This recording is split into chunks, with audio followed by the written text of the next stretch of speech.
Sundays. Hope you're all doing well on this beautiful Sunday morning.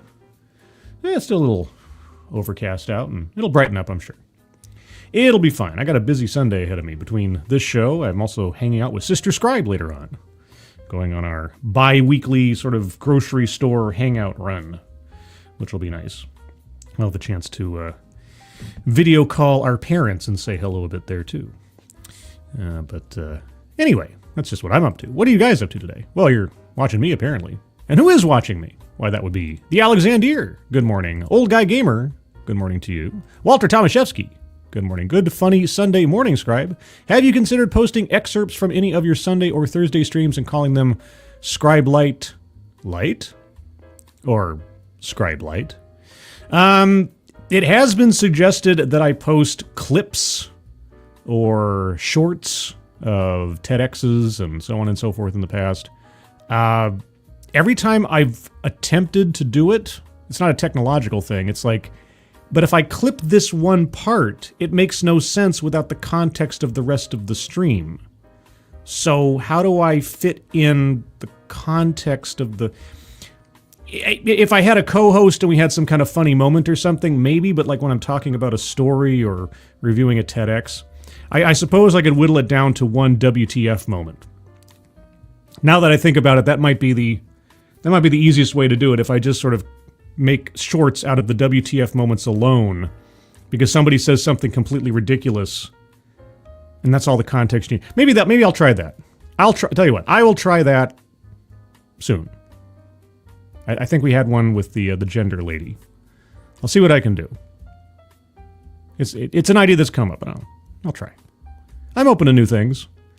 I'm painting Warhammer 40K models now. That was not something I imagined I'd be doing a year ago, but here we are. So I'm able to evolve and change. I swear. Advocatus Diaboli, good morning. Keeverdam, good morning, and thank you, Keeverdam, for providing the link to the Leukemia and Lymphoma Society. Guys, that's pinned to the top of the chat box.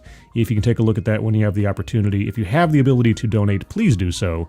But even if you can't, if you can share that out on social media, that would be appreciated. So thank you for that ahead of time. And thank you, Keeverdam, as always, for providing the link. Who else is here? Mike Savage, Blarg, Snortopupus Cuber, hello, good morning. TF Oryx, good morning. Jill Powers, the River Daughter, saying good morning to the entire chat. She's an efficient lady. JB, good morning, and all my best, JB, to your mother. I read about her on the Discord. Hope everything works out sooner rather than later. So good morning to you and to her. Juliet, good morning. Who else is here? Anybody else? Mike R., good morning. Adam Nixon, good morning to you. Somnamnion Nation, good morning. Kiro Soldier, hello. Shadowclaw, hello. Anybody else? Is everybody in? Oh my gosh. Josh Hammond, good morning. The Best Remy, good morning to you. John Trioxon, hello. Unfair Ophelia, unlike those fair Ophelias. Shady Grin, good morning. Robert Pincus, hello. Alice Morgan, hello. Oh my gosh, so many people here. Dom O'Leary, good morning. Dina B, good morning. Simon Willikins is really mad. I hope it wasn't because of me. That would make me sad. Hey, that rhymed. Full Metal Joker, good morning. Corey Suzuki, good morning to you. Carol Soldier, thank you so much. Your intros are always getting cut. You know, that's why I always kind of wait a few seconds. I have the FBI warning thing up for like, I do a count off of like 8 seconds or something, because I know that YouTube sometimes cuts off the beginning, and I don't want the song being cut off if I can help it. So maybe I have to wait longer. I don't know what the mechanism is. Is it just the flat image is causing YouTube to think that nothing's happening? Or I don't know. But I don't know what the deal is. I don't know if it's a StreamYard thing, maybe it's a VPN thing. I hope not too much of my intro got cut off. I hope at least part of the song was at least there before I started talking. But I can't judge that, unfortunately. So thank you so much, Kiro Soldier. Appreciate that. Let's see. Boy, chat is just so full here. I got to scroll. Anybody else that I missed? I hope I didn't. I got you. Zalbla! Good morning. Oh my gosh, who else is here? Keeverdam. You missed Kiro Soldier Super. Okay, Keeverdam, thank you so much first ahead of time for the donation. But I didn't miss it. It's just that I'm scrolling through the chat and I haven't caught up yet to current time. You guys are there's so many people here and there's so much activity. I'm still getting caught up with everybody else. So thank you, Keeverdam, very much. The Dead Man, good morning. Oh my gosh, this is Kyle, good morning. Brian Morissette, good morning. Junior Coltrane, good morning. Why are you talking with a wacky voice? But this is my normal voice.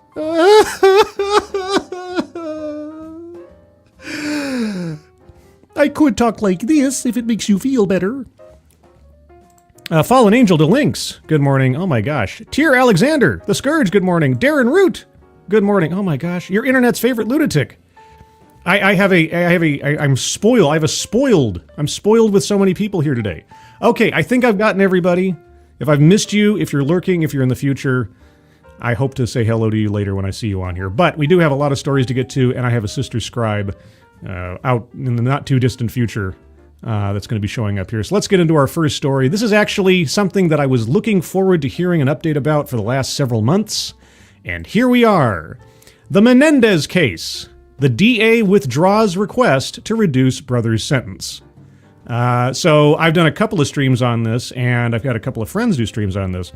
So for those of you that don't recall, and maybe the article will summarize, Eric and Lyle Menendez, two brothers who back in the late 80s, I think it was 89, but into the 90s, they murdered their parents because of self-defense, they say.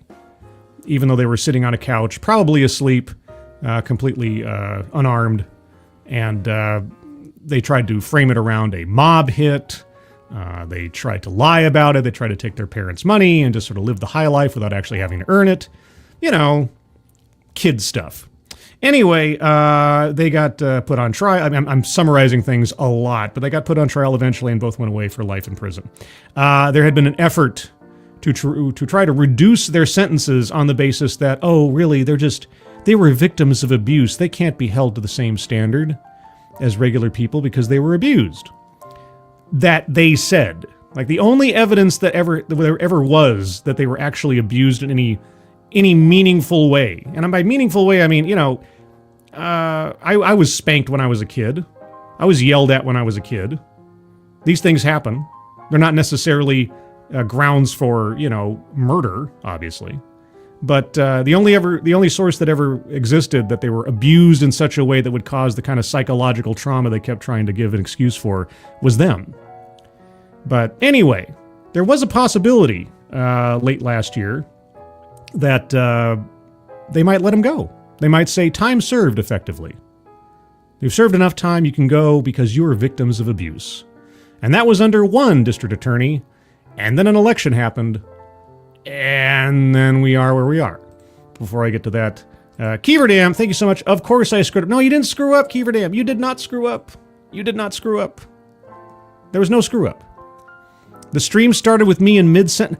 Okay, I waited 8 seconds before I ran the intro. The intro goes on for like 13 seconds, and then I start talking.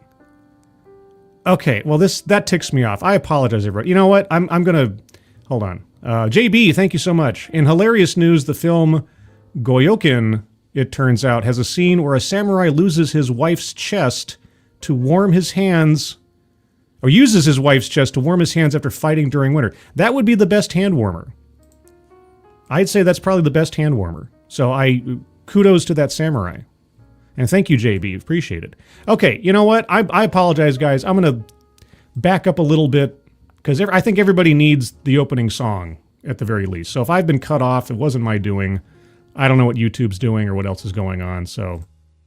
This is the Sunday stream opening song because the other song is copyrighted.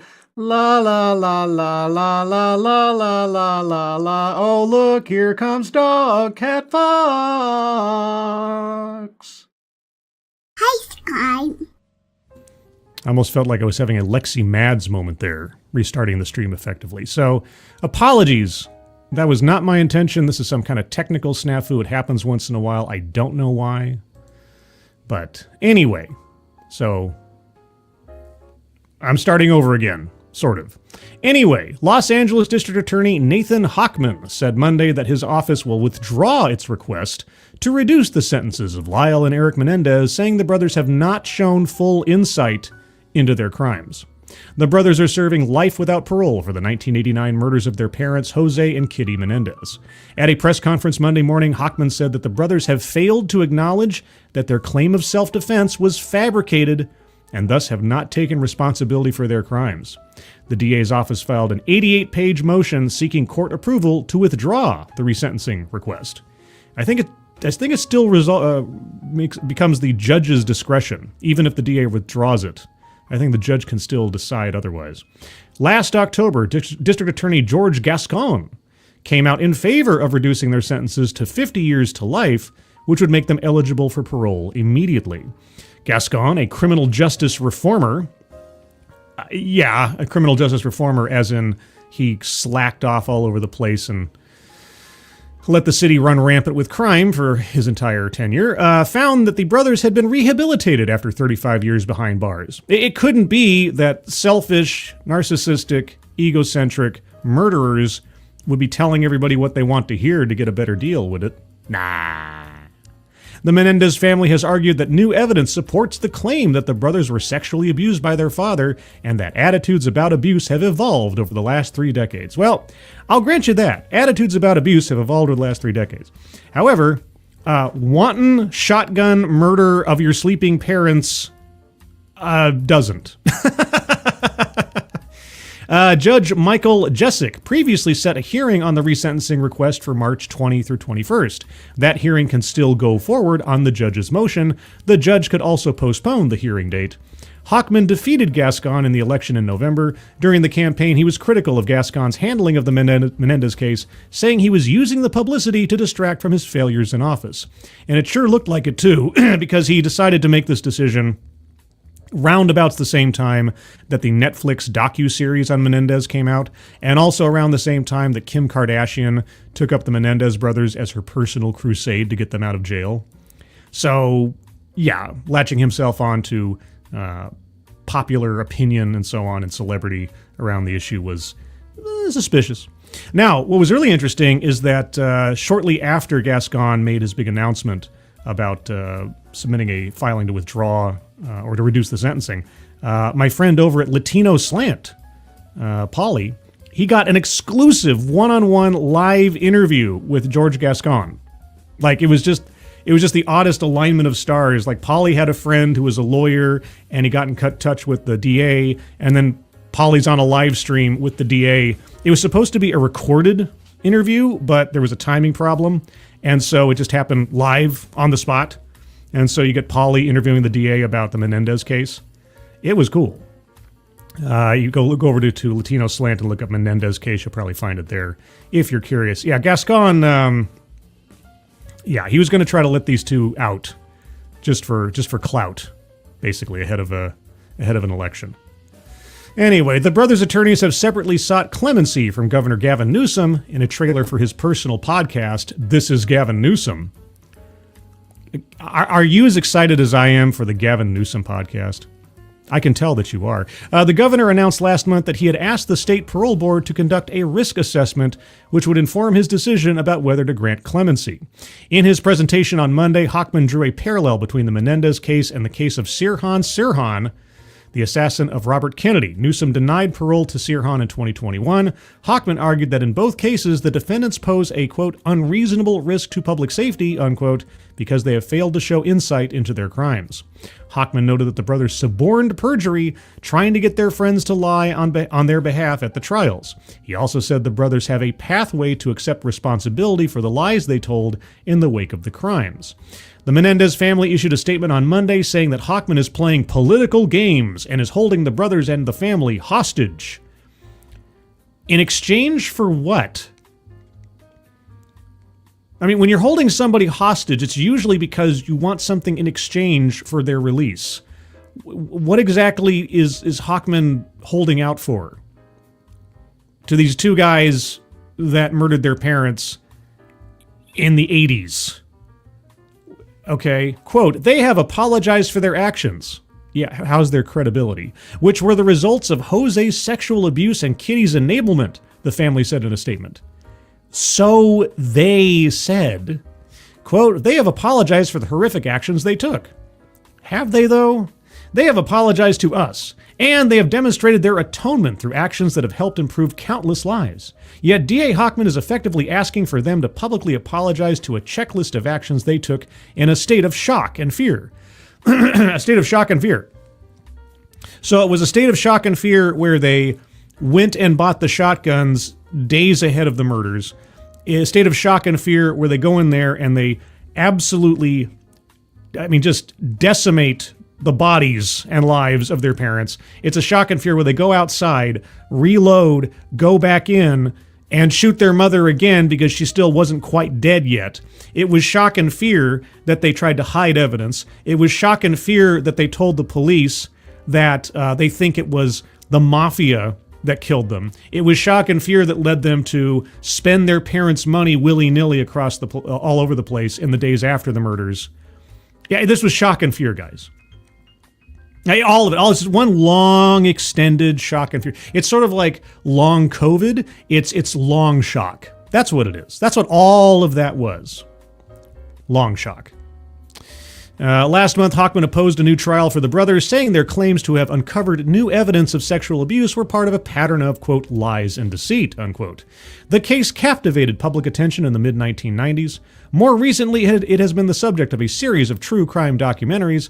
Last September, the Ryan Murphy series Monsters, the Lyle and Eric Menendez story, became a big hit on Netflix, prompting Gascon to take a fresh look at the case. Yes, because Hollywood dictates to Gascon what to pay attention to. But there you go. And that's why he's still DA. Oh wait, he's not DA anymore. He got unelected. Oh well. So yeah, there's the Eric and Lyle Menendez case. Now obviously the governor can grant clemency if he wants. It would be a bad look after the DA's declaration, but he could. Gavin Newsom being who he is, I doubt he wants to be looking like he's soft on crime and patricide. At this point in time, given that he has ambitions, I assume, to run for president in a few years. And of course, the judge could still have the hearing. I don't know if the judge can still just rule that they're ready for parole. I suppose he could. But Hackman's decision, throwing out Gascon's hearing and everything, or decision, kind of throws a wrench in everything. But we shall see. So it's not over yet for the Menendez brothers, but they're definitely not in as good a place as they were, say, 6 months ago. Anyway, moving on to our next story. Quick little thing about Gene Hackman. We talked about this the other day on Midnight's Edge in the morning. But Gene Hackman, kids not mentioned in will, but there's a really interesting twist, according to TMZ. So just to summarize, Gene Hackman and his wife were found dead in their home a couple of weeks ago. The running theory based on the evidence is that Gene Hackman's wife died of hantavirus at one point, and then Gene Hackman, who was suffering from severe Alzheimer's, basically puttered around the house in a fugue of Alzheimer's for a week or more. Before he himself succumbed to dehydration and heart disease and other things. So really, really scary, tragic story. But the question was, well, this very famous, very wealthy Hollywood star of stage and screen in the past, what happened to all of his money? Well, Gene Hackman's will has been unveiled, and the two-time Oscar winner left every penny of his fortune to his wife, Betsy Arakawa. But there's a big twist. Betsy Arakawa, of course, being the wife that passed away of hantavirus. The Hollywood legend made Betsy his sole beneficiary back in 1995, according to the docs obtained by TMZ. That means that as far back as 1995, Gene Hackman had no interest in leaving any money to his children directly. What's interesting is that his 3 children, son Christopher and 2 daughters Leslie and Elizabeth, are not named in the will. It was all supposed to go to Betsy, but the timing of their deaths could change where the money goes. Oh, okay, so if they die at the same time, what happens? As we told you, early findings indicate Betsy died from hantavirus, a rare disease that can be fatal, while Gene passed away about a week later due to cardiovascular disease. Officials made it clear Hackman was struggling with Alzheimer's disease, which would explain why he never called the police about his wife. Betsy's will leaves most of her assets to Gene. But there's a provision which says that if they died within 90 days of each other, it would be considered a simultaneous death. And in that case, her will provides all of her assets would go to charity. Well, isn't that nice? New Mexico is a community property state, so assuming there's no prenup, Betsy's estate could have a lot of money and her share would go to charity. As for Gene's estate, despite the fact he did not include his children in his will, they would presumably get his share since they are the most direct living heirs. But if they die within 90 days, okay. Andrew M. Katzenstein, a prominent California trust and estate attorney, has reportedly been hired by Gene's son Chris, who's the oldest sibling, indicating he may challenge the will. Yeah, remember, these are the same kids who apparently Hackman thought so highly of that he didn't write them into his will, and also the children who, over the course of all the time that they were out of contact, leading up to and through their deaths, never bothered to check on them. I don't know. I have sort of personal anecdote about this. My mother's mother, so my grandmother, when I was growing up, she was grandma. Oh, grandma. As I got older, I learned more about the relationship between my grandmother and my mother. And I found out, much to my chagrin, that my grandmother was not a very nice person. She was not a very nice person when she was younger, and she certainly was not a nice person when she was older. And especially to my mother. My mother, who is literally a saint. I don't want anybody saying otherwise. My mother is literally a saint. Nicest person in the world. But when my grandmother became so old and infirm that she could not take care of herself, and even though she had been an absolute terror to her entire family that nobody was willing to take care of her, my mother stood up and saw to my grandmother's care. She took responsibility for getting her into a nursing home and seeing to her finances and seeing to her health care and getting her to her appointments. She had her move within a mile of where my mother was living at the time and she did everything because that was her responsibility. That was her responsibility as the oldest child, and because, like her or not, this is the woman that brought my mother into the world and raised her and so on. And so there was a debt owed. And my mother took responsibility for that, despite the fact that she was a terrible, terrible person. And that is something that not a lot of people would have done, I think, under those same circumstances. But she did, because, again, my mother is a saint.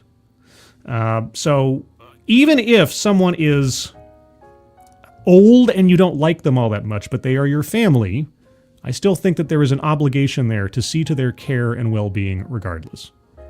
So for his children to have gone, I guess it was like a month or more without any contact, something like that, it just baffles me. I couldn't see that. Even if there was, I have relatives that I'm not that fond of, that I talk to occasionally. It just, but I mean, especially your parents. Your parents are a whole other ball of wax. Anyway, so for his son to be like, I should get some of the money. For what? For what? What have you earned as a son that you're not even checking up on your father and your stepmother? I mean, come on. It's just... Hackman discussed his difficult relationship with his children over the years, admitting he wasn't around much during Chris's formative years. He had gotten closer to his kids in more recent years. Julia Peters, a representative for the estate of Hackman and Arakawa, has also filed paperwork asking the court to grant a preliminary injunction preventing authorities from releasing any photo or video evidence of the death scene, officer body cam footage, for example, citing Gene and Betsy's right to privacy. I think I've already seen some body cam footage out there, so... Anyway... So I found that it's such a tragic story overall, though. I mean, the fact that he was like, shuffling around the house for a week with his wife's dead body in the hallway or something, and he has no idea what's going on. It's just, yuck, yuck, I say. Let's see. Jill Powers. Next, they'll find out that the dog's real cause of death was being eaten by a hungry polar bear. Can't imagine who it would be. Snortopoopus. Snortopoopus, did you eat a dog? Stop eating dogs. JB, Alzheimer's is terrible, man. There's a decent possibility I will contract Alzheimer's in my later years because my grandfather did, and it can be, as far as they know, hereditary, but then the science on Alzheimer's has been messed around with over the last several years. I did a stream on that where some falsified studies had been used as the foundation for years and years and millions upon millions of dollars of research, wasting time. I really hope they find something that treats Alzheimer's sooner rather than later. Not just for myself, but for everybody. It is an absolute scourge. It's terrible what it does to people. Anyway, not to get too off into, dour town, but let's move on to Canada's nuclear weapon in the trade war. Did you know that Canada has a nuclear weapon in the trade war? Ban PornHub in the U.S. This is what it's come down to, everybody. Because, as we know, there is only one place on the internet to go for girly magazines. Or other such things. I won't get too explicit because, this is a family show, but you know what I mean. But here we go. I guess this is a thing. Let's find out. Oh, Canada, our home and native land, true patriot love in all our sons command. Hey, don't ask me why I know the entire song for the national anthem of Canada. Oh, Canada, some Canucks are proposing the most drastic measure yet in the trade war with Uncle Sam, blocking U.S. access to Canadian-owned PornHub. The idea is the brainchild of funny man Matthew Pazitsky, who posted a now viral Instagram video suggesting the X-rated offensive, calling it Canada's nuclear weapon. There are times where I still don't regret not having an Instagram. Thank you, Kiro Soldier. So, does Canada not understand what a VPN is? If it's a joke coming from a comedian now that I understand that, it's fine. This was not a governmental proposal. It would be funny if it was. I didn't know what the story was behind this idea until now. But thank you, Kiro Soldier. Also, thank you, JB. Strawberry amnesia is good, but it makes you dumb. Okay, that's a reference to something, and I just don't know what it is. I just don't know what it is. Strawberry amnesia? Is that like drunkenness? Or is that like when you get intoxicated with the sight of redheads or something? I don't know. You're going to have to clarify to me because I obviously don't know. Or maybe it's a song title. Oh, cannabis. I see. Well, see, now I wouldn't know that because I'm not a pothead. My sister Scribe is... yeah, she has a history. She'd know better. I don't. I'm blissfully ignorant. Let's see. Pornhub is the most visited is the most visited in the U.S. Pornhub is the most visited what in the U.S.? You mean site? Okay, with more than 3 million views a month. Quote, if Canada could ban Pornhub in the States, we win the trade war. That's it. There is no trade war, the Toronto stand-up comedian told the Post. A petition has since been launched, urging Canadian authorities to block Pornhub as a peaceful yet powerful response to the trade dispute. It's not yet risen to the occasion, generating a few dozen signatures so far. Well, that's because there's a whole bunch of secondary hands busy with other things. So you can't write your name when that same hand is occupied. Anyway, Toronto's Mark Olimpo, said Canadians expects that to change. Okay, since his countrymen are fired up about the trade war. This is all anyone is talking about, Olimpo told the Post. Who's Mark Olimpo? Did I miss something? Toronto's Mark Olimpo. I mean, I'm America's Scribelight. Do I get a line in an article or something? Someone who knows Canadian politics or something is going to have to tell me who Mark Olimpo is. New Yorkers, meanwhile, were aghast with the prospect of losing Pornhub. Why? Dude, it's not the only game in town, if that's what you need. It really isn't. There's plenty more. New Yorkers, meanwhile, were aghast with the prospect of losing Pornhub, whose parent company is Montreal-based entertainment conglomerate ALO, which owns a dozen popular X-rated sites. Quote, if they take away my access to Pornhub, I'm moving out of the United States, one concerned Manhattan told the Post. Hey, you should go to Ireland with Rosie O'Donnell.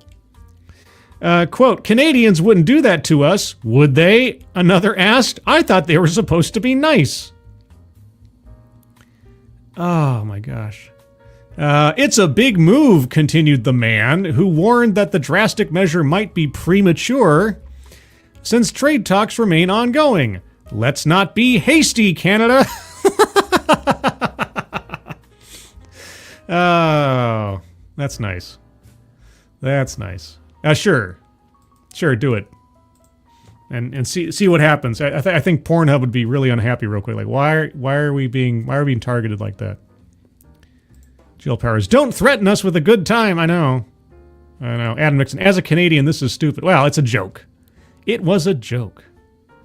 Scribe Light, masturbation jokes, really? I mean, it's a family show, but it's not unaware of reality. Come on.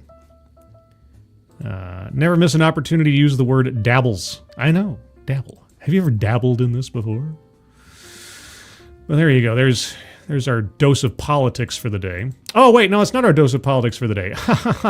I just thought, let's ruminate for a moment on the proverbial bullet we all dodged, in America at least, possibly the world as well, for Kamala Harris having lost the election.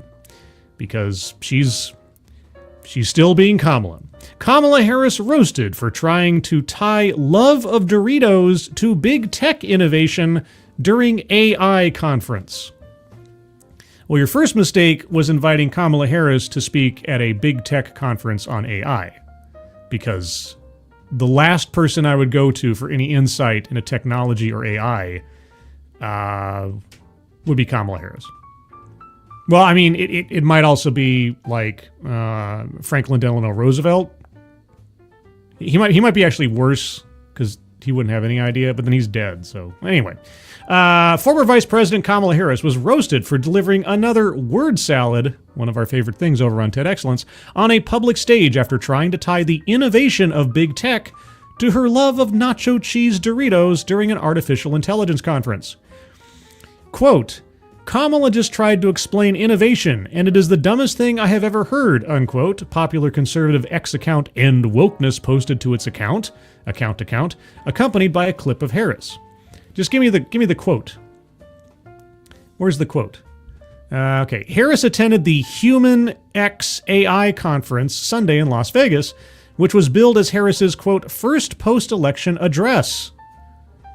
Oh, okay, and that address is somewhere in Funky Town. She told the stage with Nuno Sebastio, the CEO of data science company Feedzai.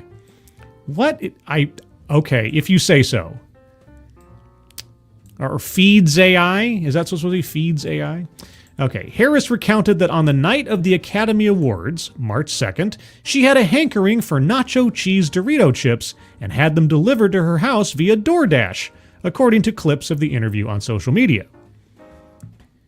Okay, really? You can't tear yourself away from the Oscars for 10 minutes to go to the store, grab your own bag of Doritos? I mean, I'll get Okay, first off, I don't drive. I don't have a car, so, going distances for restaurant food and such is not always easy. So if I have a hankering for something that's just far outside my reach, sure, I might indulge in DoorDash once in a blue moon. But for like a meal or something, dare I say, substantive?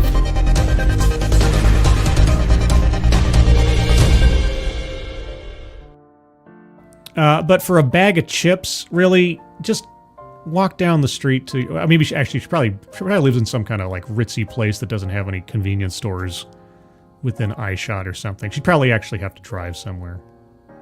Anyway, quote, we did DoorDash because I wanted Doritos, and the red carpet part was about to start, and nobody wanted to leave to go to the grocery store, Harris said. First world problems much. This was the lady that was getting ready to run the country, by the way. Quote, so it was DoorDash. So I was willing to give up whatever might be the tracking of Kamala Harris's particular fondness for nacho cheese Doritos for the sake of getting a big bag of Doritos as I watched the Oscars, unquote. So if she had become president, would she have a cheese Doritos button on her desk rather than the Diet Coke button that Trump has? Like, I need my Doritos. Sebastio weighed in that Harris was providing an example of, quote, consumer behavior to the audience. Yeah, good job trying to put a spin on that. Which is how businesses study the purchasing practices of consumers and how those practices are influenced by outside factors, such as cultural or social influence. No, that's just the epitome of laziness and entitlement. Like, I don't want to leave the red carpet, so I'm going to get a bag of Doritos. But yeah, what was the charge? Here's my question. Okay, the bag of Doritos cost like, what, $3? Maybe $2.99. It's been a while since I bought a bag of Doritos. Maybe the price is jacked up because of inflation. But it's under $5, right? Probably. Okay. How much was the delivery charge on that, on top of everything else? This is the person who is going to come into the White House and work on helping regular Americans with their finances. This is how she spends her money. Okay. Quote, but here's the thing. At what point do we also uplift and highlight the consumer's right to also expect, and you can debate with me if it should be a right. Okay. I think it should. What? That's her talk. Okay, I can believe that's her talking. Let me try that again. But here's the thing. At what point do we also uplift and highlight the consumer's right to also expect, and you can debate with me if it should be a right?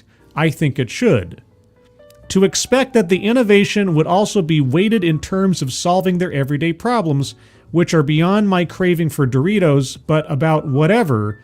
And I know the work is happening around, scientific discoveries, for example, to cure long-standing diseases, unquote.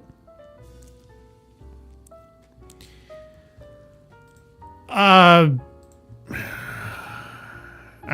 mean... What the fuck are you talking about? What the fuck is this? What the fuck is this? Right? But I'm going to throw out another one. I would love it if there would be an investment of resources in solving the affordable housing issue in America, she said. Like, help me with that. Help me with that. Unquote. Fox News Digital reached out to Harris's office for comment on the conference and social media reactions, but did not immediately receive a reply. Harris's husband, Doug Emhoff... Oh, that's an underscore for a photo that's not there. Okay, I don't care anymore. All right. Are we all glad that Kamala Harris is not currently the most powerful person in the world? I know I am. Good gravy. How... Oh, that could have been the mind at work behind all of our country's processes right now. That's... Oy. Oy, I say. That's just too much. Let's see. What else do we have here? Hold on a second here. Let me collect myself. I had a busy morning this morning. I took 30 minutes to, get up and shower and have breakfast and get the show ready and everything else because I slept in too long. That was my fault. And so I got a couple of things I'm a little bit behind on here. Let's see. What are you guys saying over in the chatty chat? Jill Powers. A finger hole to stick your fingers, which get cleaned off. Kamala is on the other side.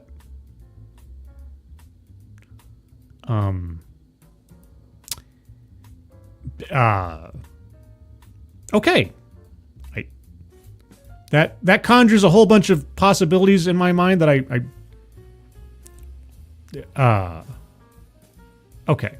I'm just going to move on. Thank you, Jill Powers. Advocast Diabli, didn't she run on lowering housing costs, so she's admitting she had no plan?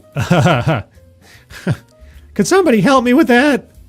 Yeah, I still find it incredible. Here's a lady who ran for president in 2019, right? So she thought that she was ready to run the country in 2019. And it's not like housing prices in 2019 were, in relative terms, all that much different than they were by the time we get to now. There's always been housing problems. Like most of the boilerplate issues that affect every American or most Americans were in place in 2019 as they are now. The numbers might have shifted, some of the circumstances might have, but those problems still remain. So she had not even a whiff of a plan in this particular instance of housing prices. She didn't have even a whiff of a plan ready to go back in 2019 if she happened to become president on that issue. And then, on top of that, between 2019 and 2024, when she's in the vice president's office, and you know she had ambitions to run for president again, maybe not as soon as did happen, but all the same, she had all that time to plan and think about what her campaign would be and what kind of strategy she might take on some of these issues, or at least consult with experts on these things to start having some documentation about what to do, and at least have an elevator pitch in her own mind for some of these things by the time that she would have to argue for them. And even after all of that, and after her speed run of a presidential campaign in 2024, she's sitting on a stage and she's just, I don't know what I would have done about that thing. Can somebody help me? Not even an elevator pitch on a policy proposal for housing costs. That just comes to mind. It just boggles me that somebody could be that moronic. But it also makes me so much more glad that it didn't happen. Because holy cats, guys. Let's move on to some weirder stories, I suppose. This one comes from Angelverse over on the Discord server. Pregnant mom begs for help after finding boyfriend has secret kids with 7 women. Oh, good. How does did he say he was going away on business trips all the time or something? Cassandra Talaki, if I'm getting that right, from the Gold Coast, Queensland, is now heartbroken and homeless after her partner, who used the fake name of Marcus Bennett, allegedly conned her into thinking he was a successful businessman. Okay. A pregnant mom has been left heartbroken and homeless after her alleged love rat boyfriend, lied to her about everything throughout the relationship. Mum of one, Cassandra Talaki, was in a relationship with the man who called himself Marcus Bennett and claimed to be a businessman in Australia's Gold Coast. Cassandra, who is just days away from giving birth, was told by Bennett that he was childless, but has since found out that he is the father of at least 7 more kids. Okay. Quote, "You see this kind of thing in movies and documentaries, and I couldn't believe this has happened to me," Ms. Talaki told Daily Mail Australia. "I fell for a man who wasn't even real. He lied about everything: his name, his age, his job, his family, his entire life. I was in really deep, and I'm currently pregnant with our child." Okay, so this wasn't just an internet thing. You actually met the guy in real life. Okay, "I'm due in a week. We had made plans for our future and our life together, but it was a future that was built on the foundation of all his lies, and I had no idea who I was really dealing with." Trust but verify, everybody. Trust but verify. Cassandra alleged that he spent years creating fake identities and fake social media accounts in a con that has gone on for years. Well, I think that is kind of... Anyway, the expectant mom started dating the Marcus at the end of 2023 and thought she'd met the successful jet setter she'd spend the rest of her life with. End of 2023. Okay. Marcus claimed to have been in Australia for the Christmas period, but would be heading back to his engineering job in the Middle East on a business trip, where he claimed he was paid big bucks. And great, and a quick internet search of that company and his name and... Okay, in a social media post, Cassandra said the man lied about his name and had used several monikers to disguise himself, including Paul, Polly, D'Artagnan, Sam, Ryan, Docs, and Antonio. His entire life story was a lie, she said, with him dreaming up fictional life events and non-existent brothers who aren't even real people. He even claimed to be in the Australian Army after showing her photographs of himself in military uniform. Cassandra has set up a GoFundMe for starting over after a betrayal. Help me and my babies find a home. She had babies? I thought you were a mother of one. Babies? Wait a second. Cassandra isn't also Marcus, is it? No, I know. Okay, no, that's too much. That's too much. Let's see. Out of a $10,000 Australian goal... or Australian dollars goal, it's currently at $5,716. My babies plural. I thought she was a mother of one. I'm confused. But, okay. Not quite sure what to think of this story, but here's the thing, everyone. Trust but verify. You know, if somebody makes a grand claim for themselves, usually there's some evidence left behind, especially in this day and age with, you know, social media and elsewise. And I know somebody else can make a fake account and so on. It's like with any other scam. If somebody claims they work for Company X, look up Company X or call Company X and ask for a directory listing or something. Just to make sure. If nothing's happening, if nothing goofy's going on, then nothing goofy's going on. JB, thank you so much again. Oh shit, where's the crawdads sing all over again? Sorry if I ruined a book for you. It's where the crawdads sing. Okay. I usually pride myself on having a mind full of otherwise useless trivia, but in this case, you've stumped me. Again. I've been stumped twice on this show. Strawberry Amnesia, and now Where the Crawdads Sing. It sounds vaguely familiar as a title, but I don't know it. I don't know. Somnambulation. She's a dog mom, too. That could be it. That could be it. Yeah, count her fur babies. Why not? Her last boyfriend was totally a CIA agent, though. I know, yeah. I'm in the CIA. I can't tell you where I'm going. It's secret. You have to keep the secret safe, or my life's in danger. Like not true romance. True Lies. two different movies, completely different from one another, but with the word "true" at the top of the title. My bad. But speaking of secret, like, I don't know. A Swiss politician was fined for buying pink water pistols online. Why? Why was a Swiss politician fined for buying pink water pistols online, you might ask? It's a very short story. That is the story right there, as you see on the screen. A Swiss politician was fined for buying pink water pistols online because authorities say the toys violated the country's weapons law. Oh, Switzerland. Newspaper Aargauer Zeitung on Friday reported that Mark Jaisley, a member of the local council in Büchs, I'm starting to think of my friend's 70s rock fan, Büchs, in a town west of Zurich, ordered the water pistols in August through ultra-low-cost online retailer Temu for his godchildren as a gift. Prosecutors ordered him to pay a fine totaling 6,500 francs, or $7,390, for a violation of weapons law, arguing that it applied even though the pistols were imitations because, quote, they could be confused for real firearms due to their appearance, unquote, despite the pink color. Aargauer Zeitung reported that Jaisley said he has not been aware of the violation, but accepted the penalty and paid the fine. What? Why? you hand over $7,000 for ordering squirt guns. Really? I think I would have challenged that in court. Or maybe just like politicians in the United States, $7,000 is nothing to this guy. But really? Oh man. Like squirt guns? Switzerland, what are you doing? Well, I mean, you got a lot of money out of it. It's like, oh, you ordered squirt guns, we get $7,000. Haha. That is Looney Tunes right there. That's Looney Tunes. Let's see. What else do we have here? Okay.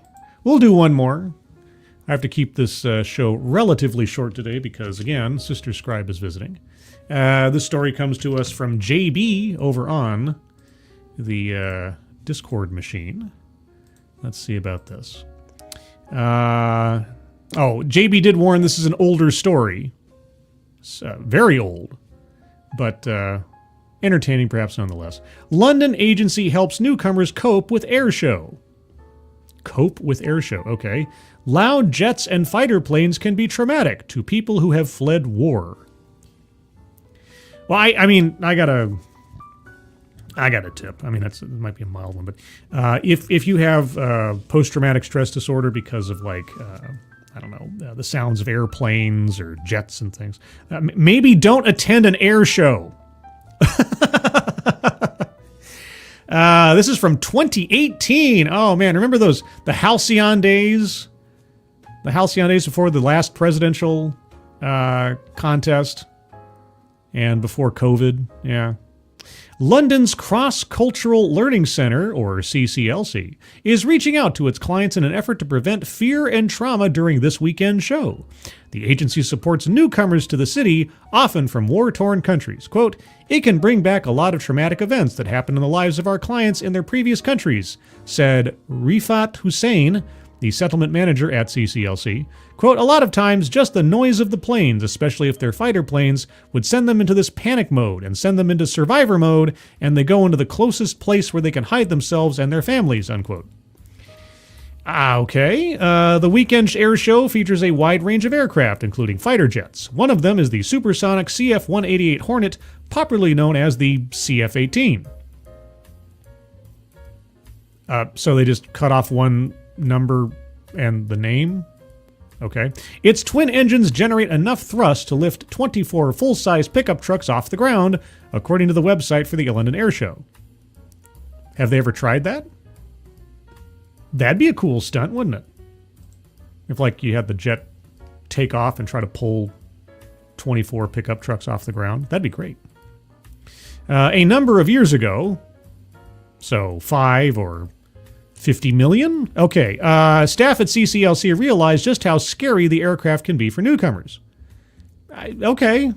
Quote, "We were trying to get a hold of a client for a couple of days," said Hussein. Quote, "It wasn't until we had to go in and see them that we found them in a very frightened situation." Like what? For a couple of days? Okay. That was the beginning of staff educating themselves about the air show and the effects of fighter jets soaring through London skies had on newcomers. Quote, we take these things for granted," said Hussein about a show that she has always known as a family-friendly weekend, a family-friendly event. Instead, clients told CCLC staff that they thought they were being attacked because it was what they had heard back home. Okay, well, I'm not quite sure how to handle that other than massive amounts of therapy and reminding them they're no longer in a war zone. JB, thank you so much. Get to the tunnels, Habib. LOL. Just kidding, just kidding. Are you just kidding, though? I don't think you're just kidding. I think you're totes serious. Totes magoats. Now the agency calls its clients to inform them about the air show and reassure them that it's safe. That's all you can do. Clients also have the contact information for workers on call in the event that the air show triggers a problem or crisis. Okay. I mean, if someone has psychological scarring, like, you know, I think about like a Vietnam veteran or somebody who's got like shell shock, you know, and loud noises or like a car backfiring or something. Yeah, no, these are real things. I'm not diminishing that. But ultimately, all you can do is just say, hey, we know this particular event is coming, so if you start hearing planes, it's because of the thing. But okay. Organizers of the event acknowledged it's dubbed the loudest show in town with its array of military aircraft. But the chair of the board, Jim Graham, would like people to recognize the air show highlights what Canada has to offer the world when there is war. Product. You know, or military support for which we will receive money. Yeah.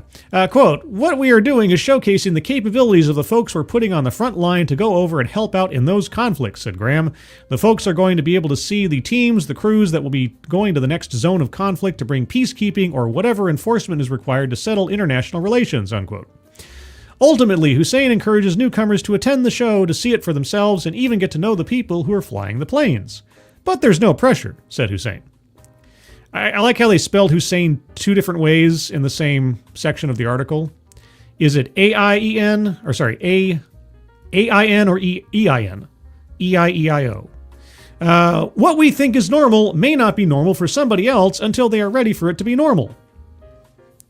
Well, a truer turn of phrase was never stated. But There you go. So, yes, Canadian Air Force noise as trigger events. Something to be aware of. Also, Data Wasteland. Hello, Scribbles. Now, hello, Data Wasteland. Been a long time. I haven't said that name in a long time. Like Obi-Wan Kenobi around here. That's a name I've not heard in a long time. A long time. Hope you're doing good. Also, Resolute Germ. Good morning. The primitives are frightened of your sky machine. Oh, come on now. Come on now. Read by nature, a very plain story. It's true. And Kiever Dam with the Animaniacs reference. Hello, nurse. All right, everybody. I'm going to start winding things down here. A few programming notes. First and foremost, of course, you can always find me here on Thursdays at 6 p.m. Pacific, 9 p.m. Eastern for TED Excellence, where I'll take a look at another off-brand TED Talk for education and enlightenment. This last week was... What was this last week? Oh, yes, that's right. The menstrual cycle as a superpower, which is a sequel. It is a TED Excellence sequel, because we've done one of those before, and it was just as convincing, I think. So check that one out. Also, tomorrow, granted everything lines up, I should be doing another episode of DEI Death Watch at 11:30 a.m. Pacific, 2:30 p.m. Eastern Time. I've got a little update. I did a little research from the last DEI Death Watch on an entity mentioned therein, and found some not surprising things, but all the same, it's interesting, I think, for the long term. We'll talk about that tomorrow, amongst other stories involving the downfall and the doubling down of DEI in the modern day. And likewise, tomorrow morning, I should be on the panel for Midnight's Edge in the morning, where we'll be talking about box office and how terrible the box office is right now, and how so many movies are out, but nobody cares about them. That seems to be the running theme on Box Office Monday. We'll talk about that tomorrow. And outside of that, I think that's everything I have to announce right now. But hey, do you know I have a Discord server? I've mentioned it a couple of times now in the show. If you'd like to join the Discord server but are not currently a member, a link to the Discord server is in the chat.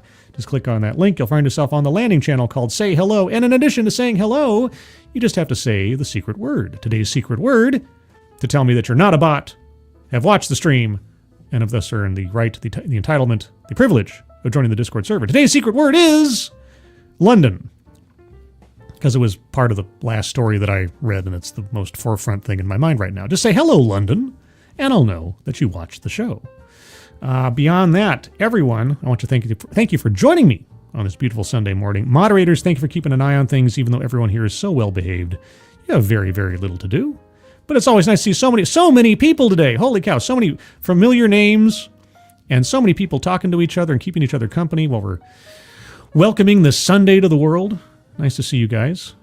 Everybody who donated either to myself or to the Leukemia Lymphoma Society, link at the top of the chat box, guys. Thank you. Thank you so much for your generosity. Very much appreciated.